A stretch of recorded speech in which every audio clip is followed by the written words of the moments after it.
Cordial saludo para todos. Mi nombre es Amy Paola Roacoca. Yo soy estudiante de Contaduría Pública de la UNAD de SAO SEAD Acacías. Para el curso de Finanzas Corporativas para la Toma de Decisiones, en su paso final, vamos a hablar acerca de la ampliación de capital y la política de dividendos. Empecemos con la ampliación de capital. La ampliación de capital es una operación financiera que lo que busca es el incremento de los recursos propios de la empresa. ¿Cómo se puede hacer esta ampliación de capital? Se puede hacer a través de tres acciones. Una de ellas, emitiendo nuevas acciones de la empresa.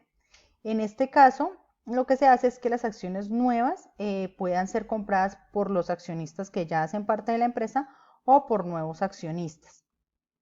La segunda de ellas es aumentando el valor nominal de las acciones que ya existen. En este caso, pues los socios que ya hacen parte de la empresa harán nuevas aportaciones del capital. Y la tercera manera de hacerlo sería haciendo un cargo contra beneficios no distribuidos de la empresa. En este caso, los accionistas reciben nuevas acciones sin tener que aportar un nuevo capital y por ello perciben beneficios a través del valor de las nuevas acciones que se encuentran a nombre suyo. En la ampliación de capital podemos encontrar tres tipos. Unas dinerarias, que son aquellas en las que la empresa recibe dinero extra por el proceso de ampliación de capital. Es decir, cuando tenemos, por ejemplo, como lo mencionamos en la parte anterior, la venta de acciones nuevas. El segundo tipo es no dinerarias, que es donde la empresa no recibe dinero, sino que a cambio de sus acciones nuevas, lo que hace es recibir activos que se incorporan al capital de la empresa. Esto puede ser en maquinarias, en equipos o en cualquier otro activo. Y debe quedar debidamente documentado a través de un informe para que haga parte del nuevo capital de la empresa.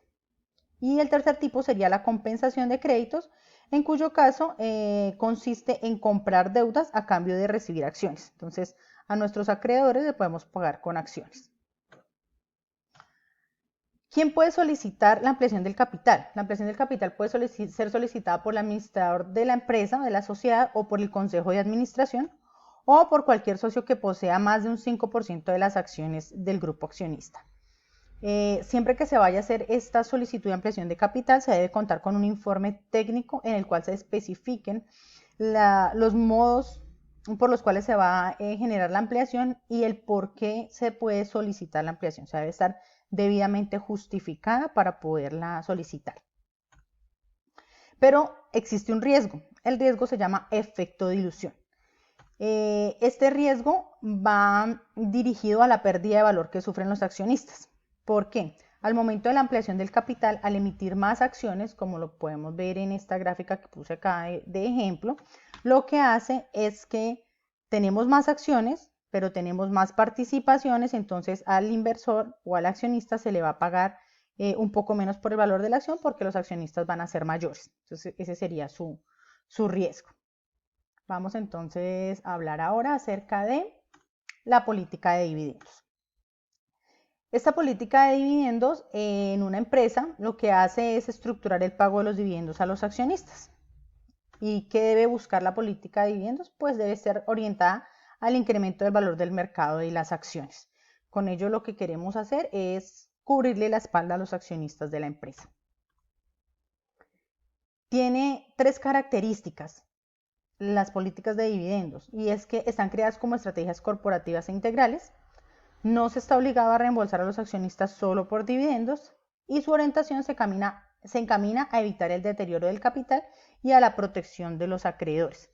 Es decir, que está creada de manera estratégica por los directivos de la empresa para cubrirse tanto ellos como accionistas como a los acreedores de la misma. Existen tres tipos de política de dividendos.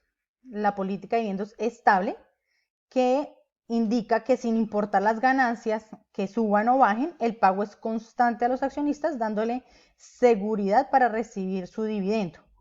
Están planeadas de acuerdo al crecimiento a largo plazo de la empresa.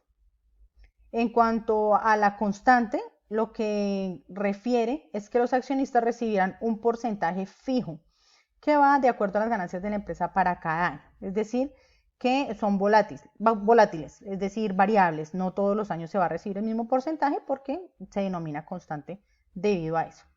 y las residuales, que hacen referencia a que la empresa paga los gastos del capital financiero y de trabajo para luego pagar los dividendos con el dinero restante. Es decir, que primero cubrimos nuestras acreencias y con lo que quede es que le entregamos los dividendos a los accionistas.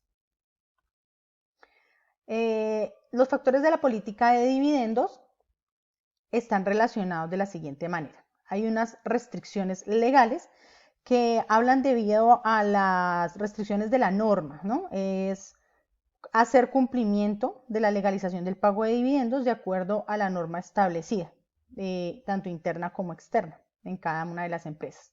Las restricciones contractuales, que se refieren a que en ocasiones las empresas tienen firmados ciertos contratos en los cuales existen cláusulas que restringen el pago de dividendos y que generalmente establecen grados de utilidad que se deben mantener. En cuanto a las restricciones internas, se refiere a la capacidad que tiene la empresa para pagar los dividendos en efectivo. Las perspectivas de crecimiento se deben evaluar al establecer una política de dividendos, porque la empresa debe planear el financiamiento por medio de los pronósticos que tenga para crecer. En cuanto a las consideraciones de los propietarios y los aspectos del mercado, pues tiene que ver con los objetivos que se han trazado al inicio de la empresa y de la política que se ha estructurado para cada uno. Espero con esto haber dilucidado alguna de las dudas que se tenían acerca del tema. Muchísimas gracias por su atención. Feliz día.